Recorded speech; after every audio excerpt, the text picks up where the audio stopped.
హల్లెలూయా. అందరూ బాగున్నారు కదా? దేవుని స్తోత్రం చెప్పండి గట్టిగా. హల్లెలూయా. మంచిది. 2025 సంవత్సరంలో మరి దేవుని వాక్యాన్ని అందించడానికి దేవుడు మరి మా తల్లి గారు అయినటువంటి అమ్మాజీ గారిని దేవుడు స్థానాన్ని నడిపించాడు. మరి గతించిన డిసెంబర్ నెలలో రావాలి. అయితే నిర్వహిరామంగా మరి అనేక ప్రాంతాల్లో దేవుని బలమైనటువంటి సువార్త పరిచర్య జరిగించాలి కాబట్టి సుమారుగా ఒక 30 సంఘాలు పరిచర్య చూసుకుంటూ మరి ఖాళీ లేకుండా మేము కూడా రెస్ట్ తీసుకుంటాం, కానీ మా అమ్మగారికి రెస్ట్ ఉండదు.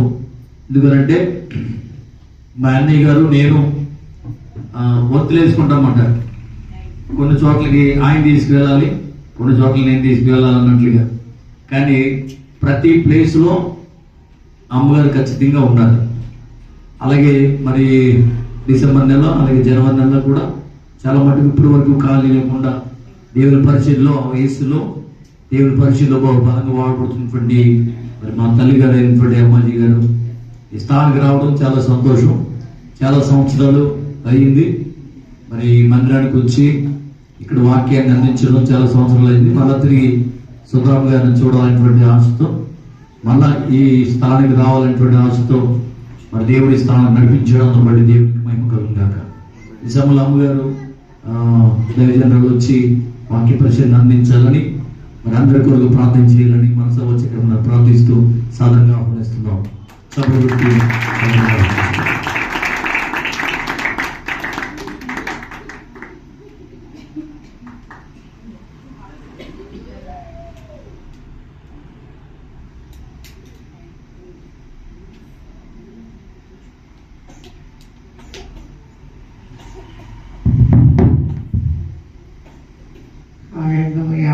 ప్రార్థన చేసుకున్నాం. మహోన్నతుడు పరిశుద్ధుడు అయిన మా తండ్రి, నీకు స్తోత్రములు. మేము కూడా పరిశుద్ధులుగా ఉండాలని లోకానికి మా రక్షకుడైన మీ ప్రియకుమారుని పంపించి ఆయన రక్తం వల్ల మమ్మల్ని నీతిమంతులుగా తీర్చి పరిశుద్ధపరిచినందుకే నీకు వందనాలు. నీ పరిశుద్ధ పర్వతం ఎక్కడిగిన వాడెవడు అంటున్నాడు ప్రభు. నిజంగా నీ పరిశుద్ధ పర్వతం మీద దేవాన్ని మోషేను పిలిచినప్పుడు ఆ మోషే 40 దివారాత్రులు నీ సన్నిధిలో ఉండి నీవిచ్చిన రాతి పలకలు తీసుకొచ్చి వారి నడవడి చెడ్డదైనందున వారి మోషే ఏమయ్యాడో అని ఒక పోత దూరను వారి కొరకు చేసుకుని ఐగుప్తి దేశం నుండి తీసుకొచ్చిన యెహోవా ఏమయ్యాడో అని, మోషే ఏమయ్యాడో అని వారు ప్రభా ఆ దూడను ప్రభా పండుగ చేసుకుంటూ ఉన్నారు. నేర్పింది ఆహారాన్ని అంతే ప్రభా. రేపు యెహోవాకు పండుగ చేస్తాము అంటున్నారు. మేము మీకు పండుగలు చేయటం కాదు నేను, నీవే మా కొరకు మహా సంతోషం ఇవ్వటానికి నీ ప్రియకుమార్ని మా కొరకు బలిగాను అర్పణగాను తాను అప్పగించుకునే ప్రేమమైన పంపించావు. ఆ ప్రేమే మా హృదయంలో కుమ్మరించావు. మీ లోకానికి ఉప్పు అని చెప్పావు, మీ లోకానికి వెలుగని చెప్పావు. నేను నిన్నే వెంబడిస్తే జీవపు వెలుగుగా ఉంటాము అన్నాడు ప్రభు. ఆ జీవపు వెలుగు ప్రతి ఒక్కరిలో ఉండటానికి నేను వెంబడించే బిడ్డలుగా తీర్చిదిద్దుమని ప్రవక్తలను పంపావునైనా, కానీ ప్రియకుమార్ని కూడా పంపావు. ఈనాడు పరిశుద్ధాత్మతో నింపి మాట్లాడుతూ ఉన్నావు.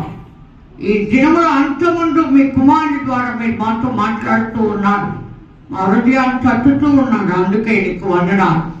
మేము నీతోనూ నీవు మాతో కలిసి భోజనం చేయటానికి తలుపునొద్ద నిల్చుంటే నీవు ఈ రాత్రి కాలంలో హృదయాన్ని తెరవటానికి మీరే సహాయం చేయాలి. లూదియా హృదయం తెరిచావయ్యా.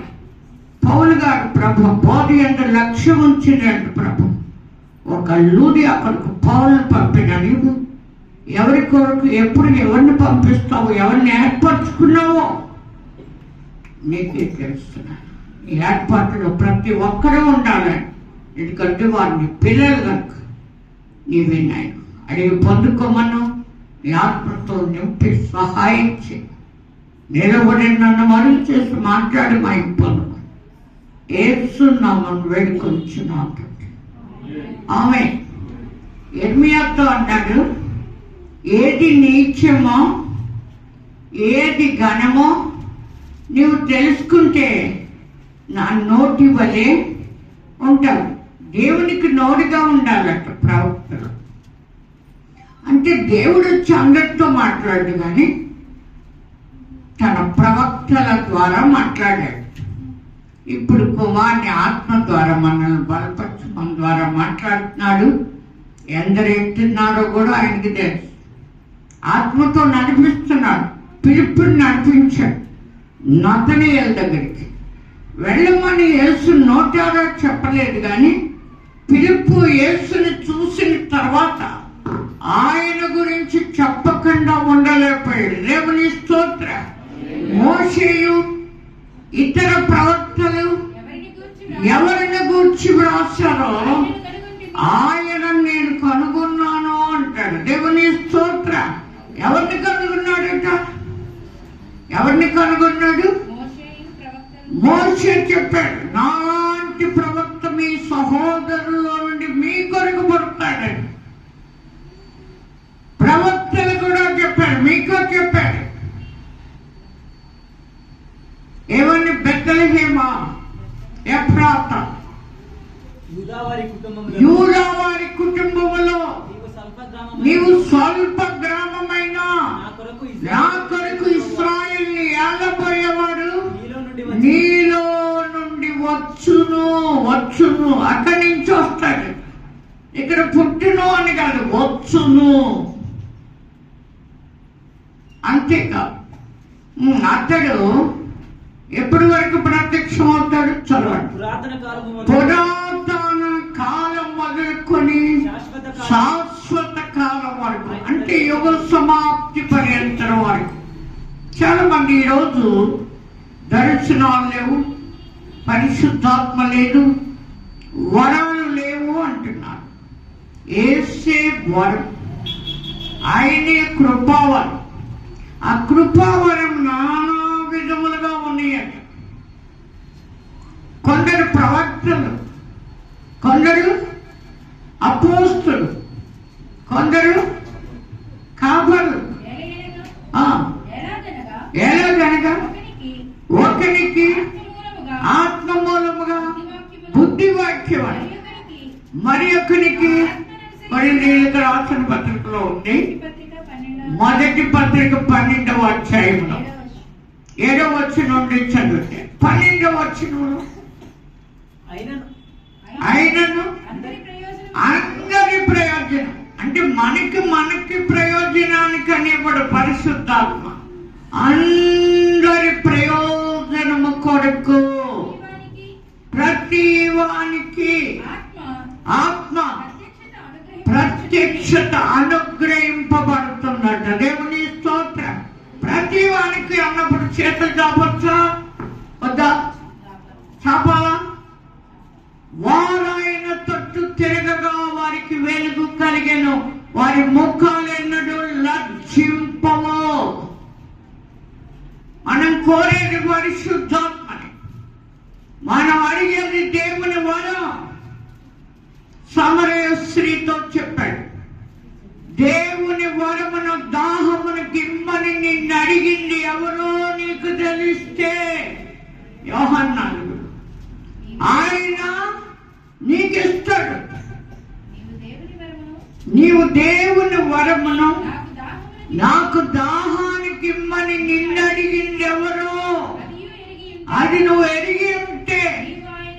ఆవిడ అప్పుడు అడగదు పాపం. ఇలాగ ఎన్నో రోజులు ఎలా మెస్సియా వస్తాడని వింది, కానీ ఆమె మెస్సియా కొరకు కనపడుతుంది. ఆయన ఎలా చెప్తే అలా నడుస్తాం.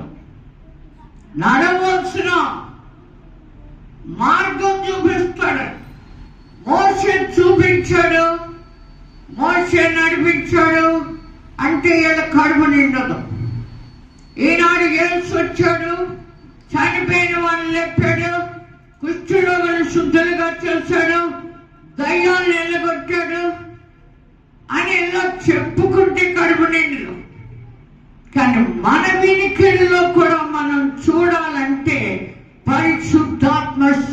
ఆయననే పొందాలి. వాగ్దానము చేసిన దేవుడు నమ్మదగిన వాడు. యుగ సమాప్తి పర్యంతరం మీతో ఉంటానని శిష్యులకు చెప్పి మరీ వెళ్ళాడు. అంతేకాదు యోహాను సువార్త 14:12 ఏమన్నాడు? తండ్రి, నేను నీ యొద్దకు వస్తున్నాను కనుక నేను చేయు క్రియలో నా యందు విశ్వాసముంచువాడు చేస్తాడు. ఈనాడు విశ్వాసము లేని వారిగా ఉన్నారా? ఈనాడు బాప్తిస్మం పొందిన మనందరం శిష్యులు అయిపోయాం. ఉదయకాలం చెప్పారు, యేసు ప్రభు వచ్చి పరలోకమందు భూమి మీద నాకు సర్వాధికారం ఇవ్వబడింది, మీరు వెళ్ళి సర్వసృష్టి సమస్త జనులు నాకు శిష్యులుగా అన్నాడా? అదే బాప్తిస్మం పొందటం. తండ్రి యొక్క కుమారుని యొక్క పరిశుద్ధాత్మ యొక్క నామములోనికి వారికి బాప్తిస్మం ఇమ్మన్నాడు. బాప్తిస్మం అంటే నీళ్లలో ముంచుటమనిగా, చిలకరించుటమనిగా. ఆయన యోర్దాను నదిలో దిగి గట్టుకొచ్చిన వెంటనే ఆకాశం తెరవబడింది. పరిశుద్ధాత్మ పావురాకారంగా ఆయన మీదకి దిగి రావటం చూశాడు. ఆయనే వెళ్ళకపోతే గలిలియా నుండి యోర్దానికి ఎన్నో కిలోమీటర్లు, చాలా మంది భక్తులు చెబుతున్నారు. ఆయన నడుస్తూ వస్తుంటే అదిలేడు యోహాను గారు, బాప్తిస్మం ఇచ్చే యోహాను. అదిగో లోక పాపాలు మోసుకొని పోయా దేవుని కొడుపిన. నేను నీ దగ్గర బాప్తిస్మం పొందాలంటే నువ్వు నా దగ్గరకు వస్తున్నావా? సైనికులు వస్తున్నారు, వీళ్ళందరూ వస్తున్నారు, నువ్వు రావటం ఏంటన్నట్టు. కానీ యేసు అన్నాడు, నీతి యావత్తు ఇలాగ నెరవేర్చడం మనకి తగి ఉన్నది. ఈయన యోహానులో 30వ వచనంలో చెప్పాడు, నేను ఆయన్ని ఎరగను, నన్ను పంపిన వాడంటే తండ్రి. ఎవరి మీదకి నా ఆత్మ దిగి రావటం చూస్తావో అతడే పరిశుద్ధాత్మతో అగ్నితో బాప్తిస్మం ఇస్తాడని చెప్పాడట. నేను ఆయన్ని ఎరగను, ఎరుగనైతిని 32లో కూడా నేను ఆయన ఎరుగనైతిని కానీ ఆయన ఇశ్రాయేలుకి ఈయనే దేవుని కుమారుడు అని చెప్పడానికి, ఈయనే లోకరక్షకుడు అని చెప్పడానికి, ఈయన పాప విమోచకుడు అని చెప్పడానికి. కనుక నీతిమంతులుగా చేసేది ఈయనే అని, పరిశుద్ధాత్మతో నింపేది ఈయనే అని, అగ్నితో నింపేవాడు ఈయనని. దేవుని స్తోత్రం. పరిశుద్ధ అగ్ని పంపు దేవా అని అందరూ భక్తులు పాడారు. నన్ను నీ ఆత్మతో నింపు దేవా అని. నేను అడగకుండానే పరిశుద్ధాత్మ ఇచ్చి ఆ రోజు చనిపోయిన బిడ్డను నా చేతిలో బ్రతికించి నూతన కార్యాలు జరిగిస్తాడు మన జీవితం ద్వారా. మనం బ్రతుకుట క్రీస్తులోనే ఉన్నాం. ఇప్పుడు క్రీస్తులోనికి బాప్తిస్మం పొందిన మీరందరూ క్రీస్తును ధరించుకున్నారని గలతీయులకు రాసిన పత్రిక 3వ అధ్యాయం 27వ వచనంలో చూడండి. క్రీస్తులోనికి బాప్తిస్మం పొందిన మీరందరూ క్రీస్తును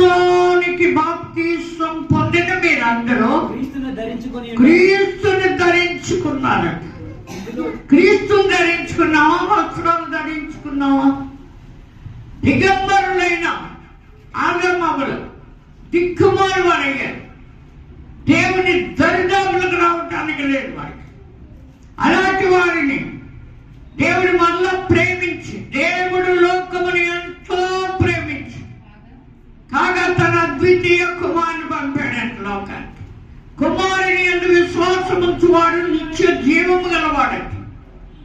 కనుక కుమారుడైన యేసు క్రీస్తులోనికి బాప్తిస్మం పొందిన మీరందరూ దిగబలంగా, దిక్కుమాలి వారంగా, గురుటి వారం కాదు. కానీ అక్కడ ఉన్నారు లీస్ట్. ప్రకటన 3లో చూడండి, చక్కగా చెబుతున్నాడు అక్కడ. దౌర్భాగ్యుడు, దిక్కుమాలిన వాడు. మిమ్మల్ని అంటారా? వాక్యం అలా సెలవిస్తుంది. నేను ఈ దినాన్ని ఆ నోట్ వచ్చిన మాటలు చెబుతున్నాను. ఒకప్పుడు మేము దిక్కువాళ్ళం. వాడు ఎలాగో తెలుసా? మాకు ఆస్తి ఉంది, ఇల్లు ఉన్నాయి, పిలుపు కూడా మా ఊరు వచ్చాడు. మా ఆస్తులు సుమారు 10 కోట్ల ఆస్తి. మా చిన్నాన్న పెద్దనాన్న మా నాన్నతో రాయించేస్తున్నాం. మాకు ఇల్లు లేకుండా, గాదులు లేకుండా, స్థలాలు లేకుండా, పొలాలు లేకుండా చేయాలని. కానీ మా అమ్మగారు దేవుడు ఆమె ఎవరో సువార్త ప్రకటించారు. మా నాన్నగారు చనిపోయారు. దుఃఖంలో ఉండగా ఓదార్పు పాత్రగా సువార్తని మా అమ్మగారు ఆ యేసు నామాన్ని నమ్మింది. ఇంత గొప్ప దేవుడు అని మా అమ్మగారికి తెలియదు. తర్వాత నేను తెలుసుకున్నాను. ఎందుకంటే ఆయన కలలో దర్శనమిచ్చి ప్రవక్తలు ఉంటే ఆయన మాట్లాడతాడంట. సంఖ్యాకాండం 12:6 చూడండి, రాసుకున్న మనిషికి నిజంగా 6వ వచనంలో అంటాడు, ఎవరిద్దరూ మిరియామును ఆహారంలో రాగా ఆయన నా మాటలు వినండి, మీలో ప్రవక్త ఉండిని అనగా యెహోవానగు నేను దర్శనమిచ్చి అతడు నన్ను, అంటే నేను ఆయన తెలుసుకోవాలని కళల్లో దర్శనాల్లో ఇప్పటికీ మాట్లాడుతూ ఉంటాడు. ఈ హైదరాబాద్ రావాలంటే ముందు మార్గంలో వెళ్ళినట్టుగా నాకు కనబడాలి. అక్కడ మాట్లాడినట్టు కనబడాలి. అలా ఉంటే మనకు ముందును వెనుకను ఆయన ఉంటాడు. అలా ఉండేదాకా వెళ్ళక్కర్లేదండి అని అంటే దావీదు ఎదివాడు ఒకప్పుడు. తర్వాత కూడా ఒక యుద్ధానికి వెళ్ళినా విజయం ఇస్తావా అంటే కంబలి చెట్టు దగ్గర ఆ పైన కంబలి చెట్టు మీద శబ్దం విన్నప్పుడు బయలుదేరమని. అంతేకాదు సిగ్గులకు తగలబెట్టినప్పుడు ఆ తరువున అమ్మాలెక్కి అది వెళ్ళి అని అడిగినప్పుడు ఏమన్నాడు, తరువు నేను నీ చేతికి అప్పగిస్తానంటే అభ్యర్థాన్ని పంపాడు. నిశ్చయముగా నీ వారిని కలుసుకుంటావు అన్నాడు. వినండి, ఈ అభ్యర్థాలంట సౌలు రాజు యొక్క నేను అనే అహంకారంతో దావీదు గొలియాతుని జయించినప్పుడు ఆ యొక్క విషపు చూపు నిలిపాడంట దావీదు మీద. ఏమైనా దావీదుని చంపాలని, కానీ దేవుడు అతని చేతికి అప్పగించలేదు. మనం గమనిస్తే ఎందుకంటే దావీదు ధైర్యంగా నిలబడటానికి కారణం అభిషేక ధైర్యం. ఇశ్రాయేల్లో ఒకరు నేను కనుగొన్నాను, అతడు నా హృదయానుసారుడు అని చెప్పి అభిషేకించమన్నాడు. సమూయేలు 7 కుమారులు చూసినప్పుడు ఇద్దరు కాదు, ఇద్దరు నేను తోసేసానంటే యెషయాను అడుగుతాడు, ఏమని ఇంకా నీ కుమారులు ఉన్నారా? అనుమానం వచ్చింది. వెర్రివాడైపోయాడు. సమూయేలు దీర్ఘదర్శకుడే, ఓరదు మాట కనిపెట్టాలి. ఆయన నిమిత్తం ఓపికతో కనిపెట్టాలి. ఓపికతో కనిపెట్టిన వారే 100 అంతలు పట్టబడుతారు. 30 అంతలుగా, 60 అంతలుగా, 100 అంతలుగా. మంచి మనసు అయితే దేవుని దృష్టికి మంచి వారిగా ఉండడానికి దేవుడు తెలివి, జ్ఞానం, ఆనందాన్ని ఇస్తారని ప్రసంగిలో సొలొమోను ద్వారా రాయించాడు. దేవుని ఆత్మతో నింపి జ్ఞానం ఇచ్చిన సొలొమోను భ్రష్టుడయ్యాడు. అందుకే యేసు అంటాడు, సొలొమోను కంటే గొప్పవాడు ఇక్కడ ఉన్నాడు. అతనికి బంగారం ఎక్కువైపోయింది. ఏం ఎక్కువైపోయింది? వెండి ఎక్కువైపోయింది. గుర్రాలు కొనుక్కున్నాడు, రథాలు కొనుక్కున్నాడు. అన్నీ కొనుక్కున్నప్పుడు అందరి కళ్ళల్లో పడ్డాడు. అందరి పిల్లలు తీసుకొచ్చి పెళ్లి చేశారు. 800 మంది, 700 మందిలో భార్యలు 300 మంది. అంతమంది సొలొమోను అని పేరెట్టుకుంటున్నారు. సొలొమోను మహారాజు. సొలొమోను కంటే గొప్పని పట్టుకున్నాం మనం. యోనా కంటే గొప్పని పట్టుకున్నాం. నినివే పట్టణానికి దుర్గతి వచ్చిందని చెప్పినప్పుడు వాళ్ళు నన్ను చంపుతారేమో అని టార్షీషుకు టికెట్ కొనుక్కుని తేలిగ్గా దాటిపోదాం దేవుని చేతిలో ఇచ్చానుకున్నాడు. దాటనివ్వలేదు. సముద్రానికి ఉప్పినొచ్చు, తుఫానొచ్చు. అంతేకాదు ఓడ నాయకుడు నిద్రపోతే నీకేమొచ్చింది? లేచి నీ దేవునికి ప్రార్థన చేయి. అంతేకాదు నీకేంటి? నీ వ్యాపారం ఏంటి? ఏ వ్యాపారం లేదు. దేవుని సన్నిధిలోంచి పారిపోతాడు. పారిపోయినా మనల్ని పారిపోనివ్వడు, విడిచిపెడదామన్నా విడిచిపెట్టనివ్వడు. దేవునికి లోబడటం నేర్చుకోవాలి. యాకోబు చెప్పాడు, దేవునికి లోబడి ఉంటుంది, అపవాదిని అప్పుడు వాడు మీ అంత నుండి. అపవాది గుణాలు పిరికితారు, అపవాది గుణాలు తప్పించడం దేవుని చేతుల్లో. దేవుడు నేను వదిలేశాడు, దేవుడు నీకు అన్యాయం చేశాడు, దేవుడు నీ ప్రార్థన వింటలేదు. ప్రార్థన యందు పట్టుదల గల వారై ఉండాలి. సింహాల గృహంలో వేస్తారంటే దాని ఎరికే పిరికుంటే తలుపులు వేసుకుని చేసు.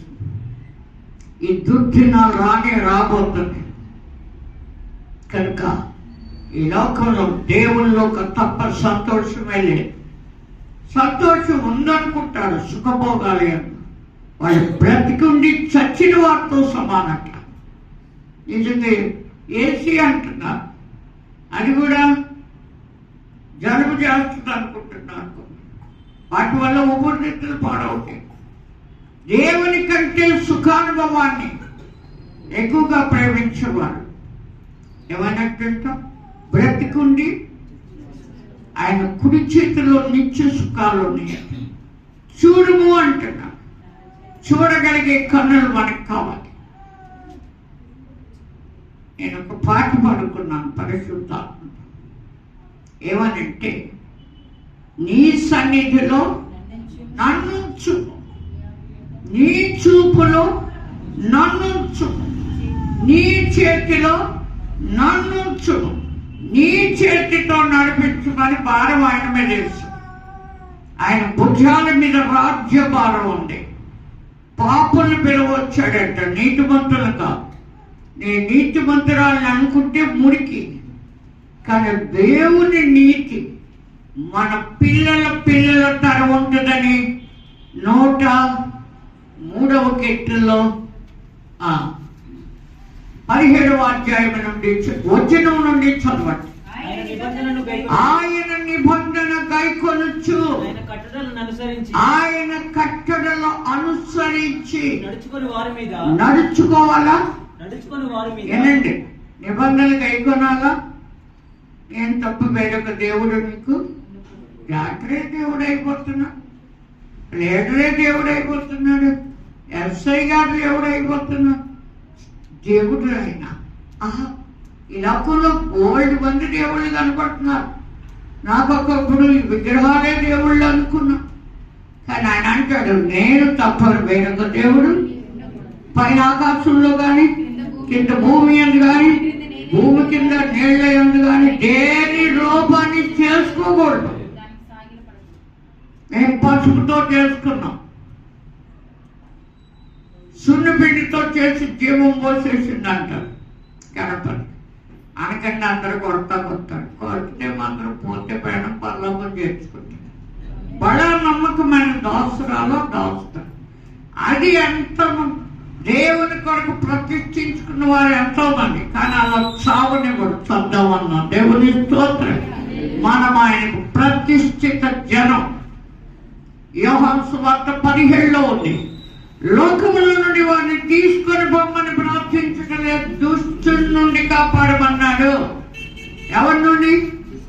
దుష్టుడు ఎత్తుబడి ఆదాము, ఎత్తుబడి సొలొమోను, ఎత్తుబడి దావీదు, ఇంకా కొందరు ఉన్నారు దేవునికి భయపడేవాడు.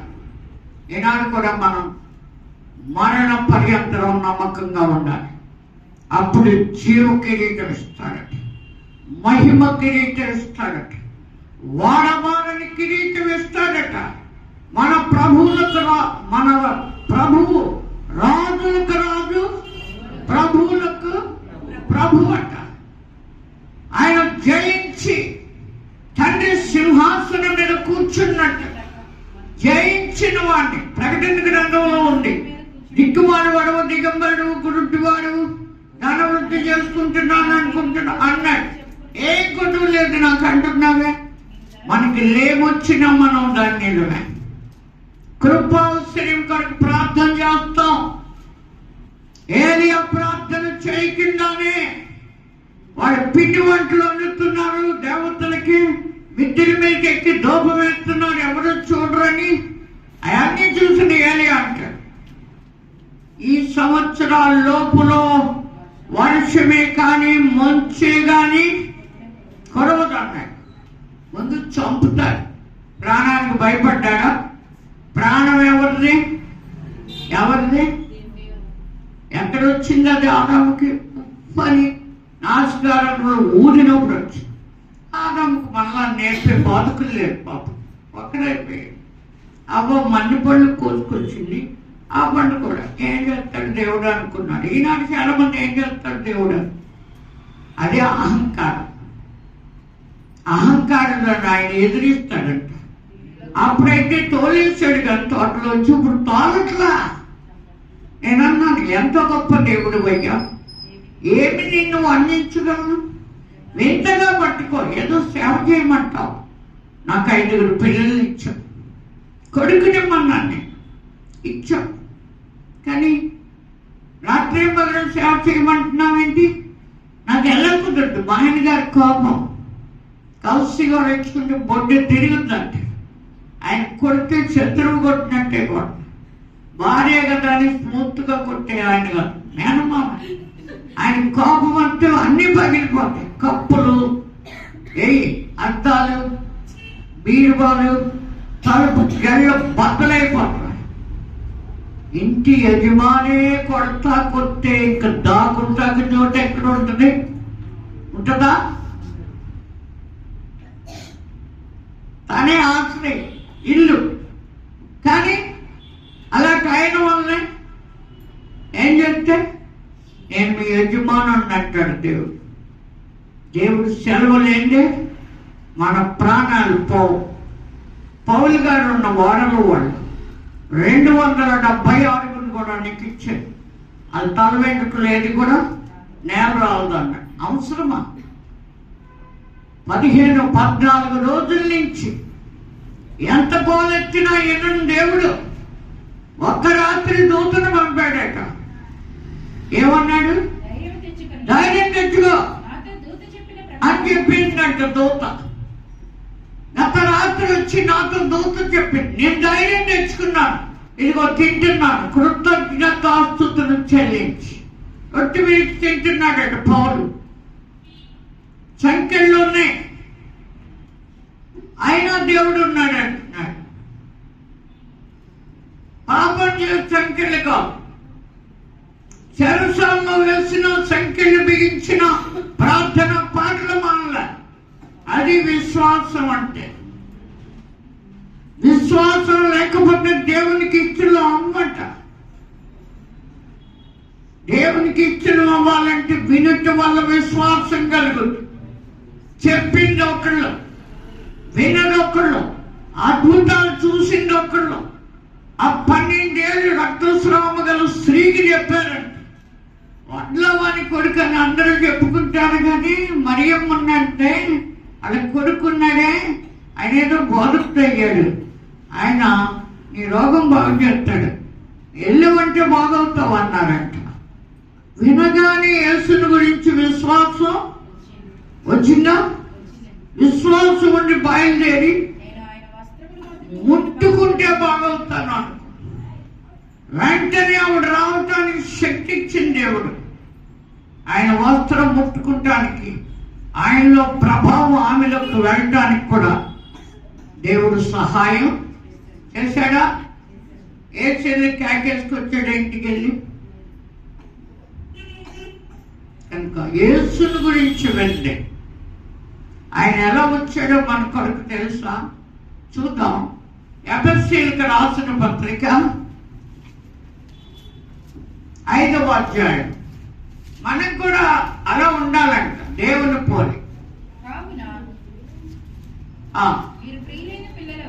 మీరు ప్రియులైన పిల్లల వలె దేవుని పోలి నడవాలి. క్రీస్తు మిమ్మల్ని క్రీస్తు ప్రేమించి మిమ్మల్ని ప్రేమించి పరిమళ పరిమళ వాసనగా వాసనగా ఉండుటకు ఉండుటకు మన కొరకు తను తాను దేవునికి మన కొరకు అంటే ఎవరి కొరకు? అసలు నాకు ఆయనకు సంబంధం ఏంటి? మా పిన్నమ్మ కొడుక, పెద్దమ్మ కొడుక, పెద్దనాన్న కొడుక, అన్నయ్య, తమ్ముడా, మేనమామ, ఏమైంది? ఎప్పుడు పుట్టాడు? అందుకే ఓ పాట పాడుకున్నాను నేను, పరిశుద్ధాత్మతో.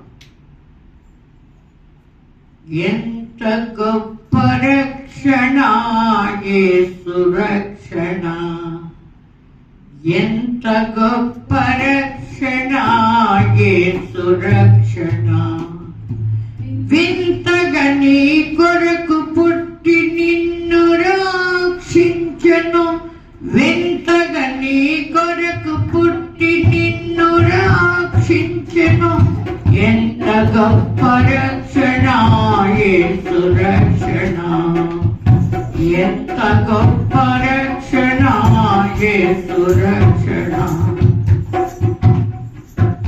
దావీదు పురమునందు పుట్టినవాడు, నీ హృదయ సీమలో నివాసించెను.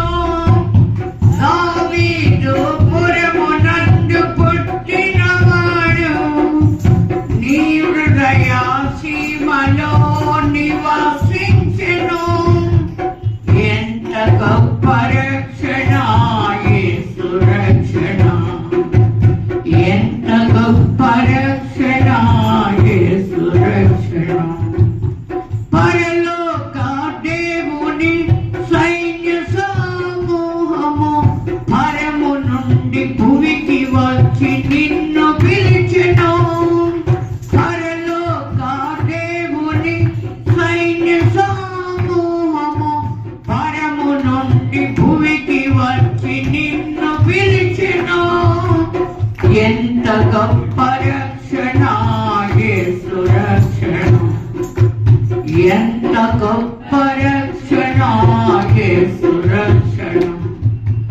మార్గము సత్యము జీవమాయను, మార్గము సత్యము జీవమాయను, పరలోక రాజ్యమహిమని ఇవ్వగా, మార్గం సత్యము జీవమాయను, పరలోక రాజ్యమహిమని ఇయ్యగా, ఎంత గొప్ప రక్షణ యేసు రక్షణ, ఎంత గొప్ప రక్షణ యేసు రక్షణ.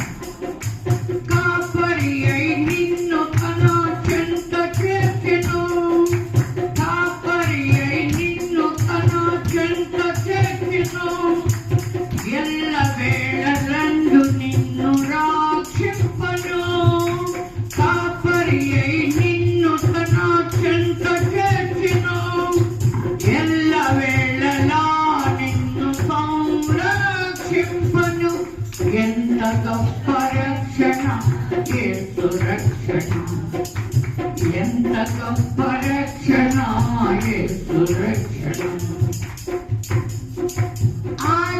ఆదరణకర్తయైన పరిశుద్ధాత్మతో, ఆదరణకర్తయైన పరిశుద్ధాత్మతో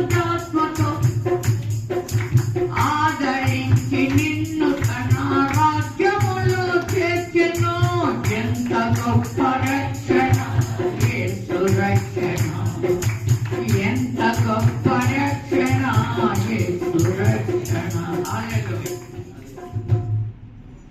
నన్ను దేవుడు పిలిచినప్పుడు అన్నాడు, నేను 7th క్లాస్ చదివే, నేను ఎవరికి లేసున్నమ్మని చెప్పాలి, దారి పోయి వాళ్ళని వేస్తున్నామంటే నువ్వెవరు, నోరు ముసుకిళ్ళు దూరు అని చెప్తా, చెప్తాను. అన్నేమంటావేంటి? బాగా చదివినోడు, తెలివైనోడు, జ్ఞానం గలవాడు, పిలువు. అదిగో బోల్డ్ మంది పాస్టర్లు ఉన్నారు, వాళ్ళతో మాట్లాడు, నాతో మాట్లాడినట్టు. ఎందుకు చెప్పడాడు? నేనే దొరికాను నీకు అన్న రోజులు ఉన్నాయి. దేవుని స్తోత్రం. ఒకవేళ మీతో మాట్లాడితే నిర్లక్ష్యంగా ఉండదు. ఎవరితో మాట్లాడితే వాళ్ళే నడిపిస్తారు. ఎక్కడ అక్కడికే తీసుకెళ్తాయి, ఏమైనా తీసుకెళ్తాయి. దాని గురించి ఒక మాట పాడుకున్నాం. ఎంత గొప్ప దేవుడివయ్యా, ఏమి నిన్ను వర్ణిస్తాను, వింతగా పట్టుకో. మా ఆయన కోపదాడు, ఇందాక చెప్పాను కదా, నుంచోవన్నక్కడ నుంచోవా అమ్మాది అనేక దొడ్లలో అర్థం. నేను సుందరమ్మ గారు చూశారు, జయరాజు గారు చూశారు, ఆయన ఊరే వచ్చాయి, ఇల్పిని తీసుకు, ప్రేమాంజలి తీసుకు. ఏదేమైనప్పటికీ ఆయన కోపమే. అలా ఉండాలి. పౌరుషం గల వారే ఉండవు. ఆ కోపం వల్ల మనం గజగజ బతుకొనకటం కాదు, అసలు పుట్టించి దేవుడు గుర్తు వస్తాడు. వస్తాడా లేదా? వస్తాడా లేదా? దిక్కుమాలి వాడికి ఎవరంటే దిక్కు? పైగా నాకే ఉంది ఆస్తి, అమ్మకి నేను ఒక్కదాన్ని, ఇల్లు నాది, స్థలాలు ఉన్నాయి, పొలాలు ఉన్నాయి, ఏదేమైనా హక్కు అయింది. భార్యను కనుక ఇవ్వడాలి, మాటలో బాటలో అడిగేనకాలు అడిగేయాలి. దేవుని స్తోత్రం. ఎన్నో రోజులు మేమిద్దరం వచ్చి హాయిగా ఇక్కడ పడుకునేవాడు, ఎక్కడికి తిరగలన్నా భార్య భర్తలు. అంత క్రితం నేను ఏ పెళ్లికి వెళ్ళా, ఏ విందులు వినోదాలకి వెళ్ళా. ఎందుకన్నా నాకు అన్నీ ఉన్నాయి, నాకు ఎవరితో సంబంధం లేదు. మా ఇంట్లో ఏ శుభకారం అయినా, మా పిల్లల పెళ్ళి అయినా ఎవరు రావట్లేదు. నేను ఎవరింటికి వెళ్ళను. వాళ్ళ ఇంటికాడ కూర్చుని నాకేసి కూర్చుంటే నా వల్ల కాదు, నా చేత కాదు. నేను అడుగుల్లో తెలియలేను. ఎందుకు ఒక్కదాన్ని 4 అన్నములు ఉంటే వాళ్ళ ఇంటికి వెళ్ళి రుచి చూద్దు, కానీ నేను రుచి చూసే పనే లేదు. ఎవరింటికి నేను ఊరితో నాకు పని లేదు, బంధువులతో పని లేదు. అంటే అంతకాలం ఏంటి? నీ జాతి మంచిది కాదు, నీ వంశం మంచిది కాదు, నీ బుద్ధే మంచిది కాదు. అందరితో కలవాలి. అలా కలిసి ఉంటే దేవుడికి దొరకకపోదునేమో. పరమగీతంలో రాశాడు, నా పావుడేమో నిష్కలంకురాలు. కన్న తల్లికి ముద్దు బిడ్డట, ముద్దు వల్లే తన తమ్ముడికి ఇచ్చి పెళ్లి తెలుసు, పెళ్లి తెలుసు, ఎందుకు పెళ్లి తన దేవుడిని నమ్మి మేనమామకి ఇచ్చాడు తెలుసు. కానీ నుంచోమన్నక్కడ నిలబడాలి. దేవుడు గజ వణికింతో నాకు తెలియదు, కానీ మా ఆయన గారికి నేను నా పిల్లలు కూడా వణికా. గజ్జ గజ్జ. ఒకరికి భయపడే వాళ్ళు కొంచెమైనా భయభక్తులు నేర్చుకుంటారు, మేస్తారు, ఏడుపొచ్చేలాగా చేతుల మీద కొట్టేవాడు. ఆ బాధ పడినప్పుడు తెలిసి, ఇప్పుడైతే తల్లితో తండ్రితో అందరితో చెప్పి చేతికి అదే మేకనే లాగేలా ఉన్నారు. అప్పుడు మాత్రం రెండో వాళ్ళకి చెప్పుకునే వాళ్ళ కాదు కొట్టినా. నేను ఎప్పుడు తినలేదు దెబ్బలు, ఎందుకంటే నాకు దేవుడు జ్ఞానం ఇచ్చాడు. ఆ రాత్రి అనేదాన్ని నుండి ఇది కూడా రాయింది అనేదాన్ని. అంటే ఆ చదువుతుంటే నాకు వచ్చేది. నేను పట్టుకులో కళ్ళెక్కల్లా పలక మీద రాయక్కల్లా. వీడకు చెవులు గలవాడు చదివి బట్టి బట్టి బట్టి పట్టి మర్చిపోతాడు. వాళ్ళు అప్పు చెప్పేటప్పుడు పాఠం తప్పొచ్చే మ్యాక్స్ సూపు, వాళ్ళు తినే దెబ్బలు, అందరూ నవ్వు చూస్తే రేపొద్దున్న పుస్తకాన్ని ఒకసారి కాదు 10 సార్లు చదువుతారు. పుస్తకానికి మళ్ళీ అప్పు చెప్పుకుని గోడకి మళ్ళీ పెట్టేసి మళ్ళీ ఎలా బట్టి పడతారు. ఆయన అలా కొట్టకపోతే, అందరూ నవ్వకపోతే ఏం చేస్తుంది? వాళ్ళు చదవనే ఈనాడు అమ్మ రాసేస్తుంది, అక్కలు రాసేస్తున్నారు, హోంవర్క్ ఇలాగే రాసావు కానీ నువ్వు రాయలేవు, తిను అన్నాం. ఇలా తినిపెడతా అమ్మ తినిపెడుతుంటే ఏదో వర్క్ చేస్తుంది. వాళ్ళు ఏమి రాస్తారు? వెనక కాకరగాయ కకారాకారం అనేవాడు. ఇప్పుడు కాకి కూగా అంటున్నాడు, ఏంటో నాకే తెలియదు. వద్దనే తెలుగు రాదు, ఇంగ్లీష్ ఏమో. ఏం చదువుతున్నారు? ఇంటికాడ చదివించేవారు, మళ్ళీ అప్పచెప్పమనేవారు. తెలుగు పద్యాలకి తాత్పర్యం, అర్థాలు ఎన్నో ఉండే. ఇప్పుడు ఉన్నాయి లేదు నాకు తెలియదు. అర్థం లేని బతుకు నిరర్థకు. మనకు గ్రహింపు శక్తే అర్థం అంటే. గ్రహించ గ్రహించిన వాడికి అర్థమవుతుంది. యేసు ప్రభు చదవలేదంట. ఇతనికి పాండిత్యం ఎక్కడి నుండి వచ్చింది? పైనుండి వచ్చిందని ఒకటికి తెలవాల. ఎక్కడి నుండి వచ్చింది? పైనుండి. యెహోవా ఆత్మ జ్ఞాన వివేకములకు ఆధారమగు. ఎక్కడ నేర్చుకున్నాడు? యేసు తండ్రి యొక్క. యేసు ఎవరి దగ్గర నేర్చుకోమన్నాడు? నా కారు మీ మీద ఎత్తుకుని నా యొక్క నేర్చుకోమన్నాడు. చాలా మంది అంటున్నాడు అమ్మ దగ్గరికి సమయం ఇచ్చామంటే మనకి ఇవ్వదు. 2 గంటలు పిలిపి వాడు పెన్నాను గారు ఎల్ఫీ చేశాడు. భాస్కర్ కుమార్ అమ్మకి బయటికి 2 గంటలు ఇసుకోలేదు. ఉద్యోగం మాని మీకు కూడా తింటాం. ఎన్నో మాటలు వింటాం. దేవుని గురించిన మాటలు. ఏ మాటలు అయ్యి? లోకవార్తల తోటుకోళ్ళయ్యా అనగా చేరట్లేదా? అలిగిన కవుర్లా? నేనే చెప్పేసి నేమనుకో. మా ఆయన గారి మీద నిందలు బాగుంటాం. కానీ నిన్ను సృష్టించిన వాడు నీకు ఆయనకు వణకాడు. భూమి వణుకుద్దట. అప్పుడు కొండల్లోకి లేక బండల్లోకి వెళ్ళి మమ్మల్ని కప్పు అంటాం. పనికిరా. మనకే చెప్పాడు, అన్నిటికి చెప్పాల. రాళ్ళతో మాట్లాడలే. ఆయన పిల్లలమైన మనకే ఆయన నీతి గల ఆయన మాటలు ఇచ్చాడు. దేవుని స్తోత్ర. మనం నీతి కొరకు ఆకలి తప్పగలవారమై వాటి యొక్క ఫలాన్ని మనం అనుభవిద్దాం. దేవుని స్తోత్ర. నీతిమంతుడు తల మీదకి ఆశీర్వాదం వస్తుందంట. అబ్రాహాము అడగల, దేవుడు ఉన్నావా? ఎవరు అంటారు? నీ పేరేంటి? ఎక్కడ ఉంటావు నువ్వు? ఈ బొమ్మలు ఏదో చేస్తున్నావు, ఇద్దరు ఉంటావా? పడిపోయిందండి, పిల్లి పడగొట్టిందంట. చాలా మంది చెప్తారు, నేను కాదు. పాలు పెట్టమన్నాడు తండ్రి. ఎవరు వెళ్తాం? పెద్ద దేవుడికి చిన్న దేవుడికి. ఆ పెద్ద దేవుడినే పడేసిందండి పిల్లి. పాలన్నీ దాన్ని వచ్చేలకు తండ్రి వచ్చేలకు ఎడుతున్నాడంట. అబ్రాహాము పెద్ద దేవుడు పడి ముక్కలైపోయాడు. మళ్ళీ చేద్దామని మట్టి ఉంది కదా అన్నాడు. ఏం చేద్దాం అన్నాడు? మళ్ళీ చేసి అదేలే అచ్చులు ఉంటాయి అందరూ పెట్టి ఇలా ఇలా కానీ అలా మళ్ళీ అది ఇది కలిపేస్తారు. కలిపిన తర్వాత జీవం అంటే పోయి కానీ చేస్తారు. రంగులు కూడా వేస్తారు. నిజంగా కొని పూజించి చాలా దేవుని స్తోత్రం. బొమ్మల పూజ వల్ల వచ్చే జ్ఞానం వ్యర్థం అంట. పుట్టించిన దేవుల్లో ఉన్నాం మనం.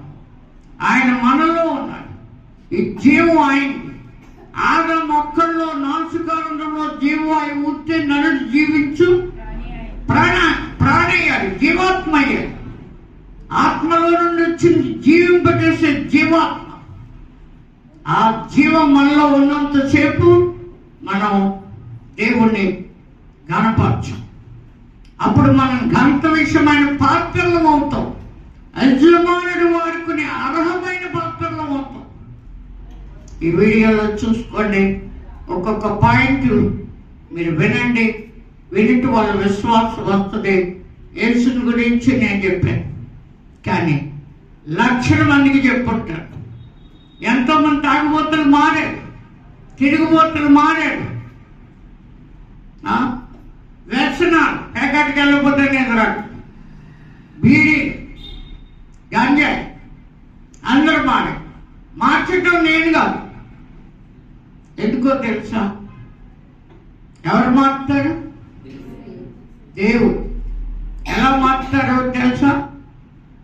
ఎలా మారుతారు? వారు ఆయన తట్టు తిరగగా వారికి వెలుగు పోయింది, చీకటి. అతనిలో ఉన్న దైవం వదిలిపోయింది.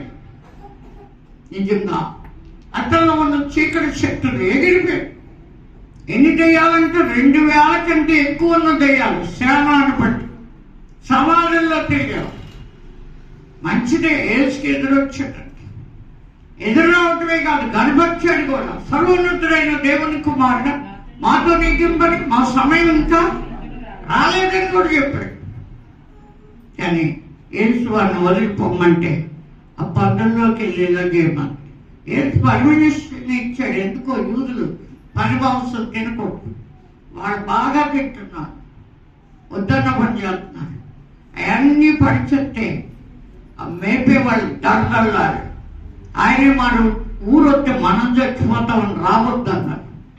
మళ్ళా వాడిని చూసి స్వంత చిత్తుడై ఉండటం చూసి వాడు తెలివిగా మాట్లాడుతూ చూసి మళ్ళీ ఆయన కావాలని ఎదురెళ్ళారు. అలాగే ఈనాడు నువ్వు నమ్మిన దేవుడు సజీవుడు, ఆయన సన్నిధిలో ప్రార్థన చేయి, దేవుడు నీకు తోడై ఉంటాడు. నిజంగా మనం కూర్చుకునే ధనం కాదు, బలం కావాలి. దేవుడు నీతిమంతుడు చిగురాకు వలె వర్ధిల్లుతాడు. దేవుడు ఆయన రక్తంతో మన నీతిమంతుడుగా తీర్చాడు కనుక, ఆయన ద్వారా రక్షణ పొందడానికి మనల్ని పిలిచాడు కనుక ఉగ్రత పాలవటానికి పిలవలేదు. నమ్మిన వారి వల్ల సూచక్రియలు మాంసకార్యాలు కనపడతాయి అని చెప్పాడు. నేను చేసిన వాటికంటే గొప్ప చేస్తానని యోహాను సువార్త 14:12 కూడా చెప్పాడు. గొప్ప వాటిని చేస్తామన్నావు తండ్రి, చేయించాలి. ఒక్కొక్కరికి ఆత్మ వరాలు పంచిస్తానన్నావు, మాకు కూడా ఇవ్వాలి. అట్టుబడి కదయ్యా అయిపోయినాయి అనే వాళ్ళ గురించి కాదు, నిన్ను అడుగుతున్నావు అని పుట్టించిన దేవుని తట్టు తిరగండి. దేవుడు మిమ్మల్ని ఆశీర్వదించును గాక. ఆమేన్. సర్వకృపానికి వారి మాట్లాడు. నీ మాటలు విన్నా బిడ్డలు విశ్వాసం కలిగి ఉంటాడు. ఎరువేంతో చెప్పావు, ఏది నీచమో ఏది ఘనమో నువ్వు తెలుసుకుంటే నువ్వు నా నోటి వల్లే ఉంటావు. మాలో నీ జీవం ఉండబట్టి ఈ శరీరం ఈ అవయవాలు ఇంకా ఉన్నాయి ప్రభు. కనుక నీచమైన మా శరీరం మన్నైంది ప్రభు. ఆదాము నీ మాట మీరినప్పుడు మన్నవుతావా. అంతటి రోజు రాకముందే ఘనమైన నీ కార్యాలు గరుడు అయిన నీవే మా ద్వారా కూడా జరిగించాలని నీతిమంతుల కోరిక ఉత్తమమైంది అన్నారు. మీరు ఏర్పరచుకున్న వారిగా, మీరు ఆదిత్యతలో చిక్కుకున్న వారిగా మేముండి అనేకులకు వెలుగుగాను మార్గదర్శకులుగా ఉంటాను కృపగా. అలాగే పిలుపుని ఇక్కడ ఉన్న యవన బిడ్డలందరినీ మీరు బాధపరచు. వినేవారిగానే కాక విన్నది గ్రహింపు శక్తి కూడా దాచి. ఇదిగో వారు హృదయాన్ని మోసపరుచుకునేవారు కాక హృదయం నీ మాటలతో నింపండి, నీ బలంతో నింపండి, నీ మహిమతో నింపండి, నీ ప్రభావంతో నింపండి, నీ వరాలతో నీ ఫలాలతో నింపమని ఈ దీన ప్రార్థనపై మీ కన్నులు చుట్టూ ప్రార్థన ప్రబలము దాచి యేసు నామమున వేడుకొచ్చున్నాం తండ్రి. ఆమేన్. మంచిది. ఈ వాక్యం యాజకేలు గ్రంథం 47లో వడిగా పారే నది ఒడ్డు తోటలు జలచరాలు బ్రతుకుతాయట.